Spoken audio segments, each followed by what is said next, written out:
One of the things that you should know as a definition that I've come to know, accept, and believe is that man is actually a soul that lives in the body through the Spirit or by the Spirit. Let me repeat. Man is a soul that lives in the body by the Spirit. I used to agree and believe that man is a spirit that lives in the body and has a soul. To a large extent, I may agree. To a large extent, it might be right. But after studying and researching over the years, I've come to confirm the definition I just gave. It's interesting how we get intrigued when we purchase a new device that we've always loved to possess, such as the smartphone.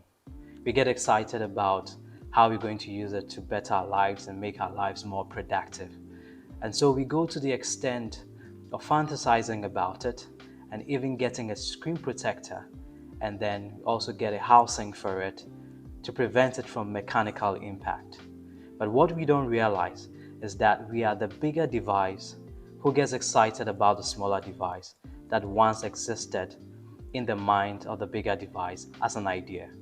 And so in this episode of the series of the body, soul, and spirit, we're going to talk extensively about the body, how it works, how it functions, and how we can productively use it for our advantage.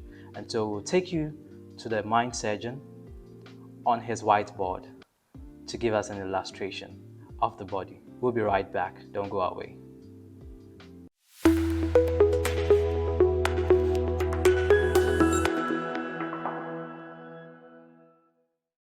Thank you, Dale.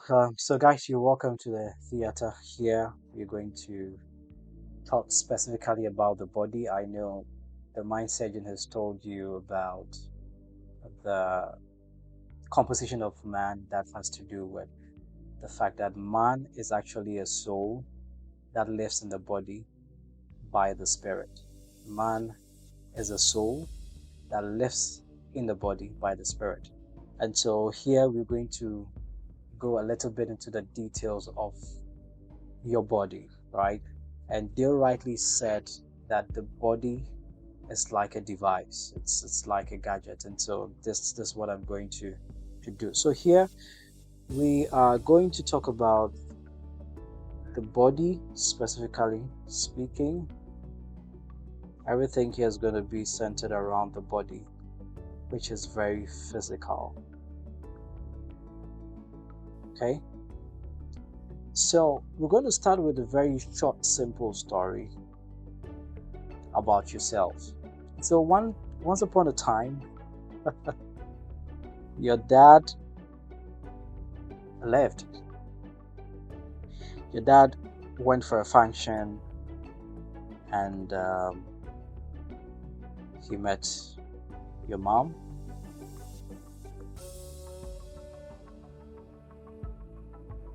Okay, and your mom, let me give your mom a different color. Let's say purple or pink. Okay, I think this is okay. So your dad met your mom at a function, let's say a funeral or wedding or something else, and your dad got attracted physically to your mom because your mom served him well. So it was a physical attraction, right? Your mom was not really looking at him because there were other people around, right?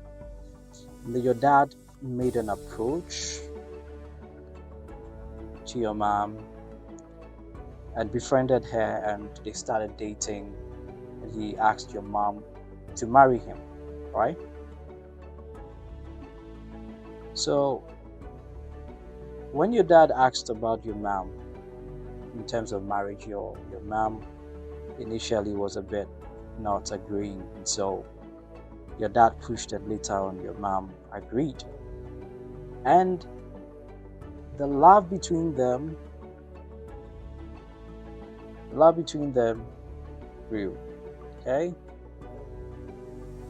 let's make this red, solid red, so it gives a good color. That's good. So that's a beautiful story there. They fell in love, and the two of them got into each other what the Bible usually says. He laid by her, or he went into her. Whichever way, so they had sexual intercourse, right? They had sex, and they gave birth to a very handsome or pretty person, just like you. So they gave birth to you. Yeah. Now, between the time they had sex and giving birth to you, your mom was pregnant.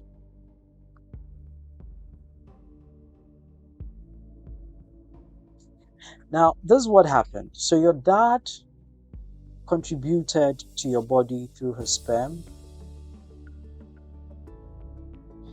Your mom contributed through her eggs, and fertilization occurred, got your mom pregnant, and then she gave birth to you.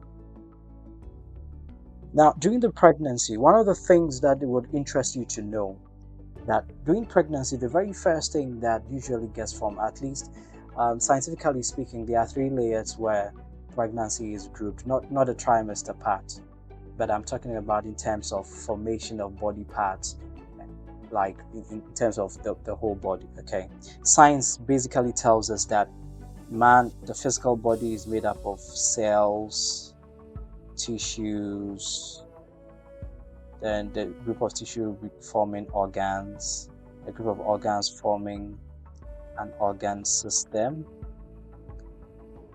and a group of organ system forming the organism. Okay, so you are an organism, and that's not an insult. So to speak, you're a biological animal, right? So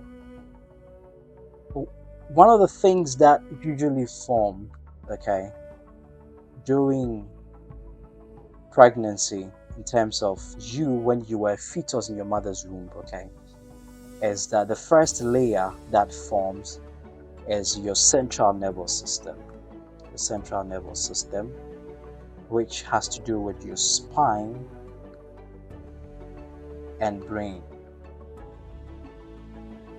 Okay. One of the things that would also interest you to know is that nobody on earth can be able to tell the level of consciousness they had, how their amniotic fluid was like in terms of viscosity, or how warm the place was.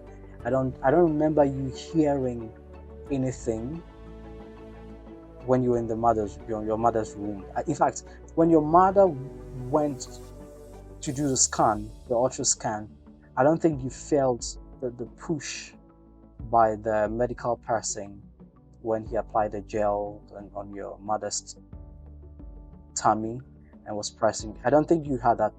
You felt that pressure. You didn't hear. You didn't see anything. You don't even remember.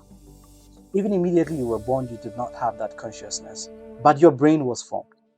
That's the point I want to make. So the first thing, your central nervous system, your spine, your brain gets formed. The second layer is the fact that the thing that begins to, after your spine and brain, that's your central nervous system, is actually your respiratory system. So your lungs gets formed so that you'll be able to breathe, and then your digestive system also gets formed.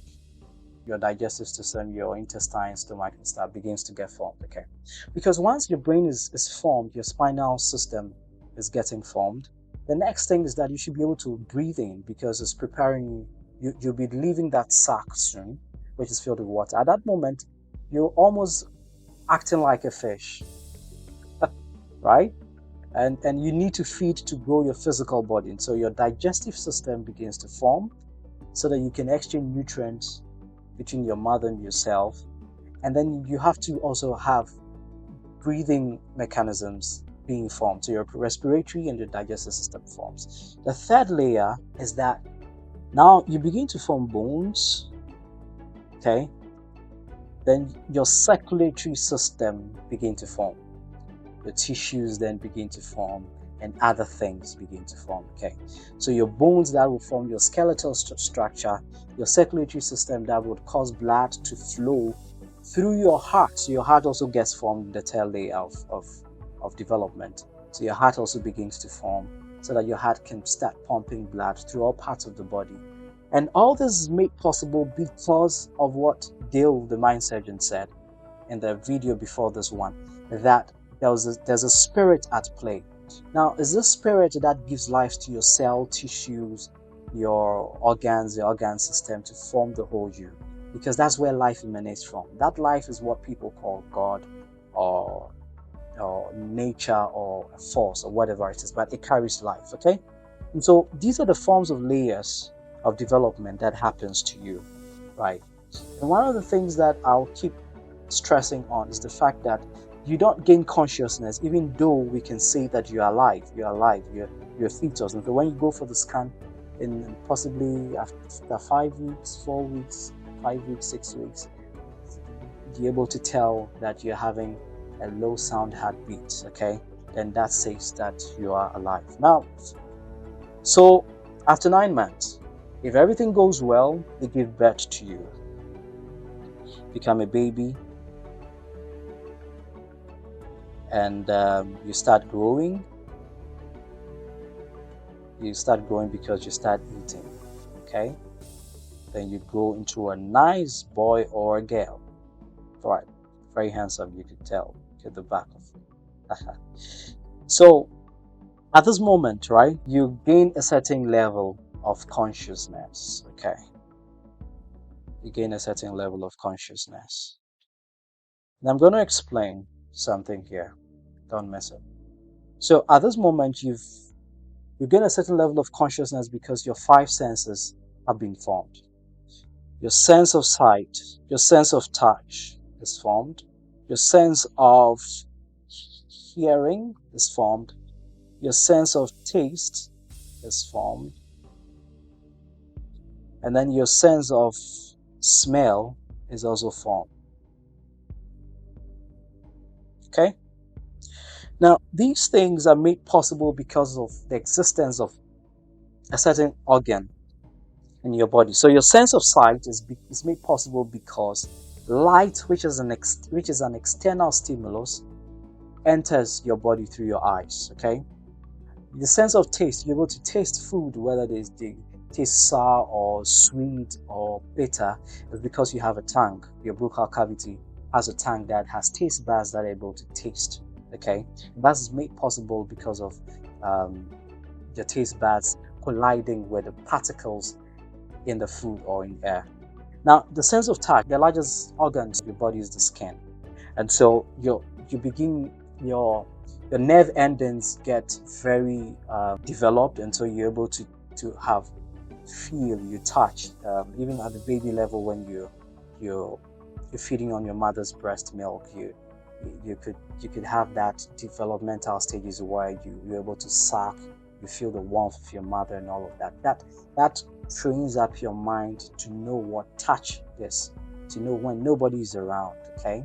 You can tell warmth, you can tell when you're feeling discomfort as a result of your urine in the pad, or when you've poo-pooed in the diapers, you feel that discomfort because your skin tells the brain that something has happened, okay? So your sense of touch through your skin is developed. Now, hearing, your ear you hear sound, you're not able to decipher until you grow and you start learning words, then you start speaking like I'm speaking, and you understand it because my voice has been put into words that you understand by learning a certain language. And so you're able to hear sound through your ears and through your auditory canals. And then you're able to smell through your nose, or what you call your olfactory system. Your olfactory system has nerve endings where it's able to smell when gas comes in contact with the olfactory nerves, and their brain interprets that it's smelling bad or it has a good smell or whatever it is. So all your 5 senses gets developed, and this is very important because it makes you relevant in this realm on earth, because the spirit that originally exists as God has to do work on this earth, and so it requires a body, and that body must be made possible, okay, must be equipped with all it needs to be able to acclimatize itself to the conditions of this realm, earth.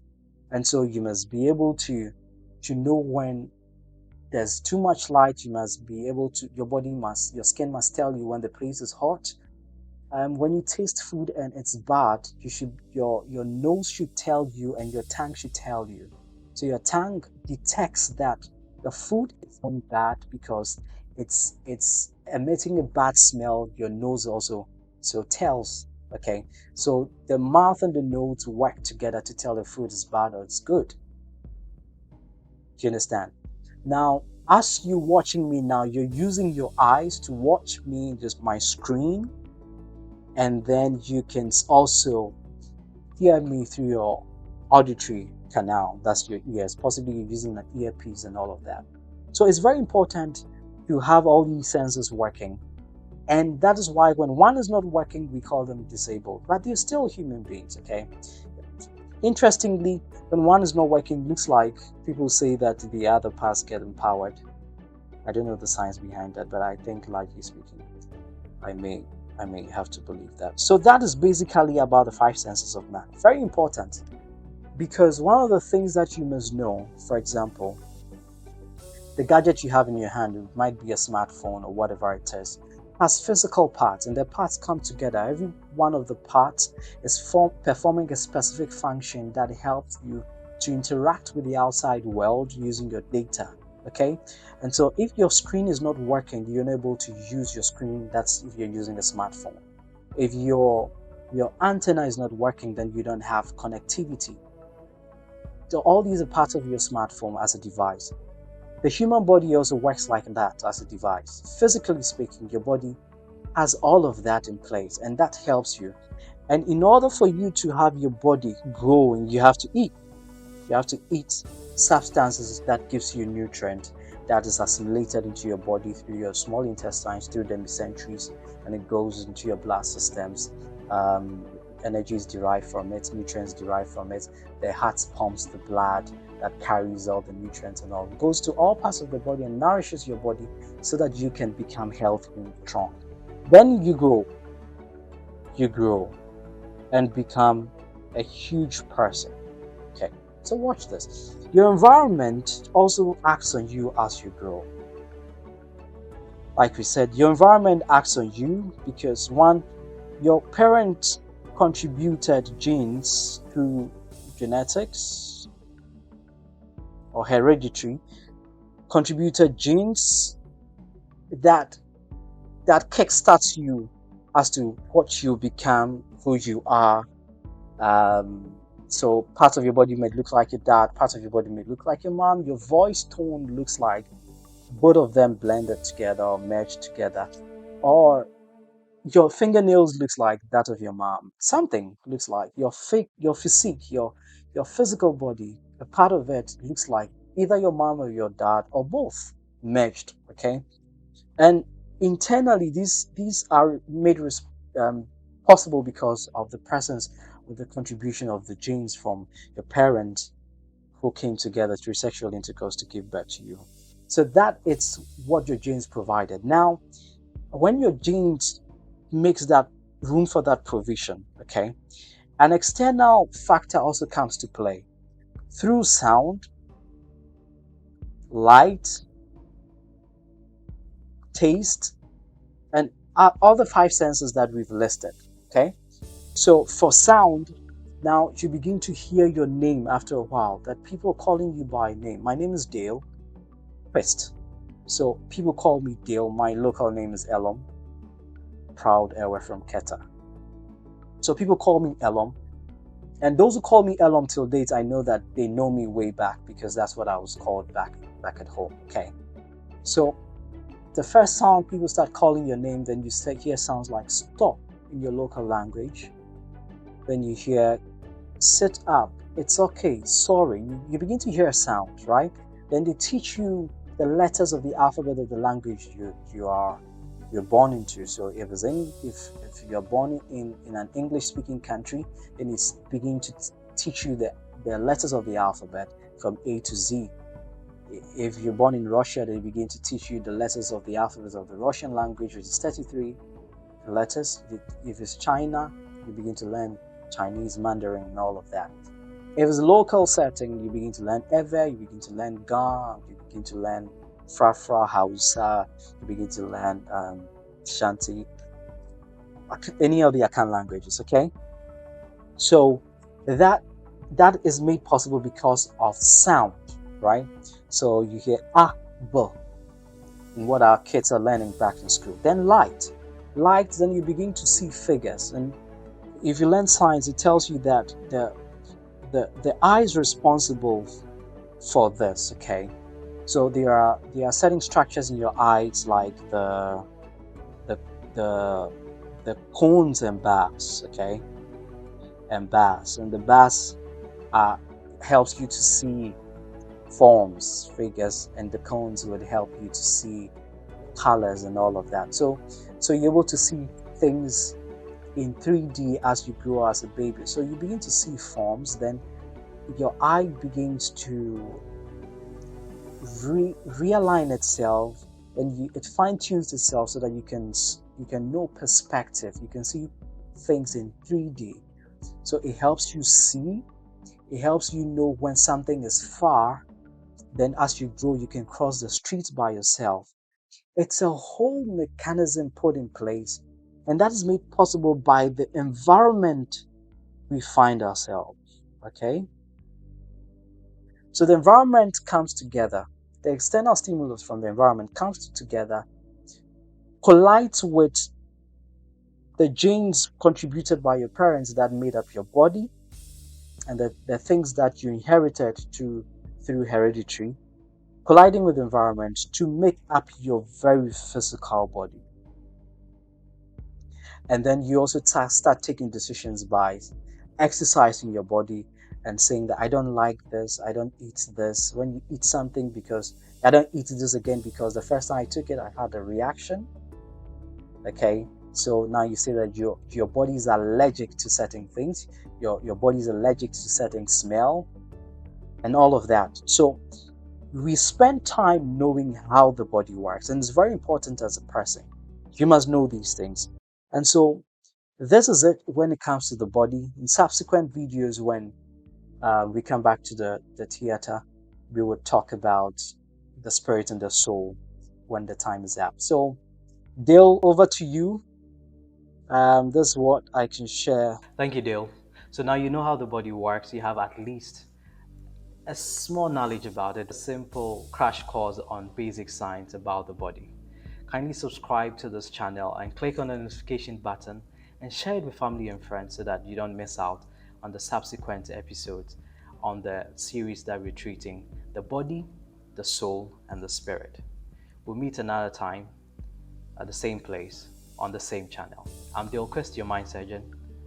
Have a great day.